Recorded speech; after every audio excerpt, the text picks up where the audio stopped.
Hello my fellow investors and welcome back to another very special video. Today guys, I would like to talk to everybody about this thing that I heard recently from a podcast I was watching from Tom Bilyeu, where he was talking with Jaspreet Singh from Minority Mindset, and they brought up a very interesting concept of the triangle of doom or death, something along those lines, which you guys are seeing on the screen as well as you guys saw in the thumbnail.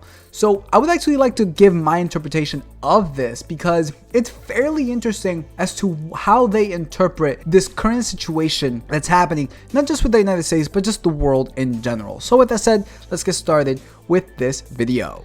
So for all of those of you who may not know who I'm referring to, guys, Minority Mindset, main specifically Jaspreet Singh, it is this YouTuber, very big channel, financial education, and he pretty much just covers a lot of financial education on his channel, basically like how to be financially free, etc.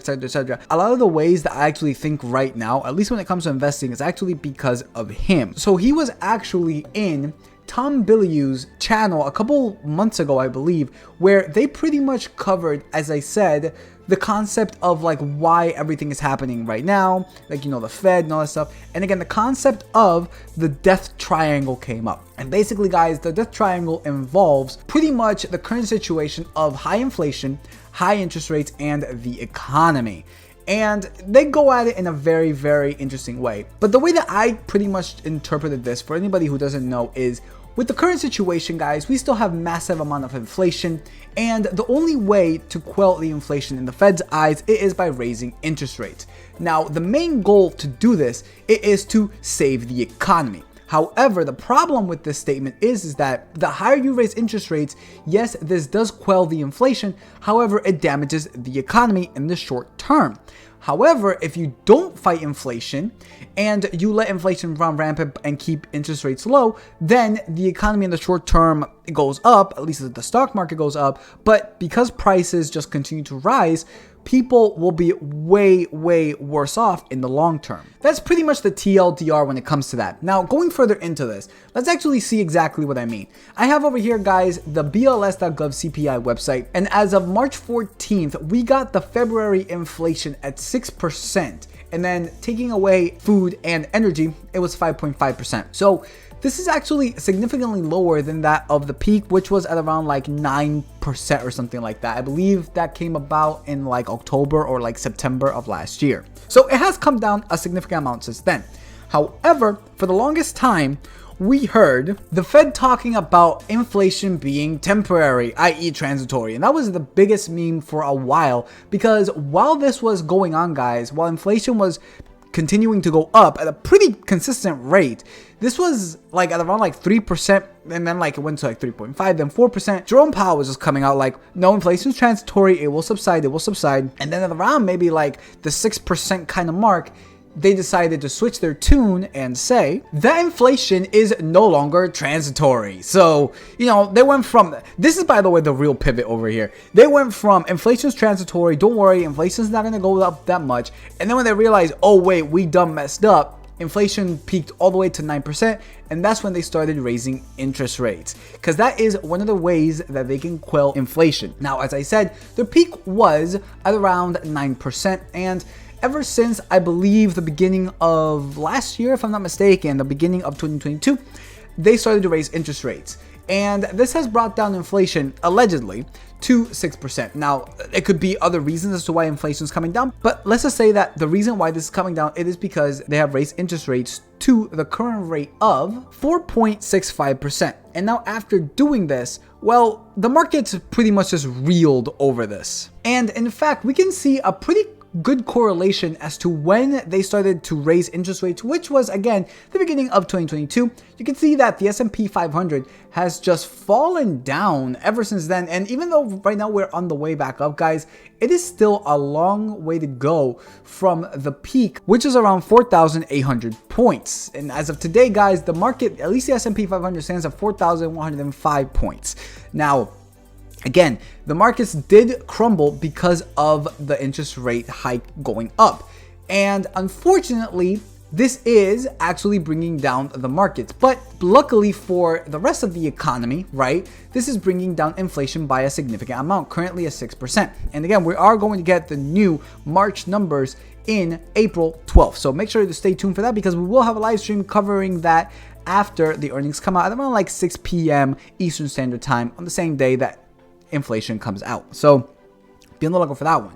But you see, this is the main problem that's currently happening with all of this, is that in order to quell down the inflation problem, which is a really, really big problem because this affects everybody, well, the only way to do that in the Fed's eyes is to raise interest rates. However, the markets as a whole, the economy as a whole, does not like raising interest rates, because this just means that it is harder, it is more expensive to borrow money. Money is less easily traded because the higher interest rates means that it requires more to borrow that money. But in doing so, this is quelling the inflation. However, the economy is getting a hit right now. The problem with this is, as I said, if they do not raise interest rates to quell the inflation gets to run rampant. And in fact, I believe that the Fed has come out even saying that they would rather crash the economy because they know how to fix a broken economy, apparently, allegedly. However, they do not know exactly how to quell a hyperinflationary kind of situation. So they're actually most likely going to continue to raise interest rates to quell the inflation. And if they overcorrect, then at that point, they could just lower interest rates as what the markets are currently calling right now the pivot.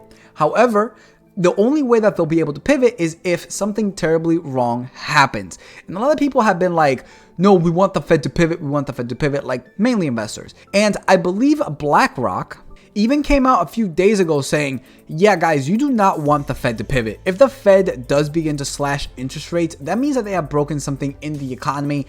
And that's actually worse than if they were to continue to raise interest rates to quell inflation. And seeing that as of today, April 7th, non-farm payrolls rose to 236,000 in March, just under the 240 expected. And on top of that, the unemployment, guys, slipped to 3.5 from 3.6 in February. So pretty much everything is heading in the general direction that the Fed wants it to go to. They want a slowdown in the economy. They foresee this as the soft landing, where they're going to hit the economy, but they're not going to break it.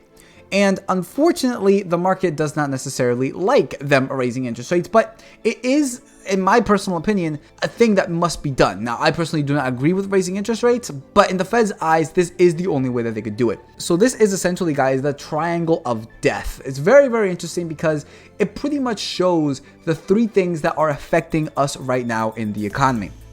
And unfortunately, you affect one or the other two get affected, both positively and negatively. So for example, interest rates go up, then inflation comes down, which is good, but the economy comes down, which is bad. If inflation keeps going up, then that means that interest rates will go lower, which is great for the economy in the short term, but terrible for the economy in the long term. So it's just an overall just chaos of madness. And the Fed's definitely between a rock and a hard place when it comes to all of this. So it's very, very interesting to see Jaspreet Singh and Tom Bilyeu actually debate this kind of concept, and it's fairly an interesting concept too. The fact that we are stuck between these three different metrics, and whichever one you affect, another one's going to be affected negatively, and then the other one's going to be affected positively. It just depends of which one is going to affect us the best in the long term. But anyways, guys, that pretty much is it for this video. Like if you like, comment, subscribe. It really does help out with the algorithm on YouTube. You guys can follow us on the new tech sites. Link is in the description below. So with that said, peace out, and we'll see you all in the next video.